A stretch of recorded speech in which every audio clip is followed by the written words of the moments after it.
ওসমান হাদির মৃত্যুর পর বর্তমান পরিস্থিতিতে নিরাপত্তা বিবেচনায় ২০ জনকে গানম্যান দেওয়া হয়েছে বলে জানিয়েছে স্বরাষ্ট্র উপদেষ্টা জাহাঙ্গীর আলম চৌধুরী। যে ২০ জনকে দেওয়া হয়েছে গানম্যান, চলুন জেনে নিন।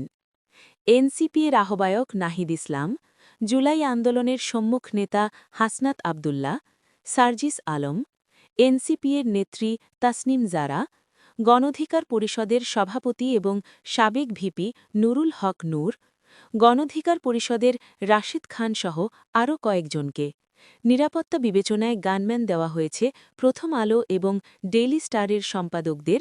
এছাড়াও তাদের বাসায় বৃদ্ধি করা হয়েছে নিরাপত্তা। ডাকসুর ভিপি সাদিক কায়েমকে গানম্যান দেওয়ার চিন্তা করেছিল অন্তর্বর্তীকালীন সরকার, তবে তিনি সেই প্রস্তাব ফিরিয়ে দেয় এবং বলে সকলের নিরাপত্তা যেন সরকার নিশ্চিত করে। এছাড়া স্বরাষ্ট্র উপদেষ্টা জাহাঙ্গীর আলম চৌধুরী বলেন, তারেক রহমানের জন্য পর্যাপ্ত নিরাপত্তা নিশ্চিত করা হবে।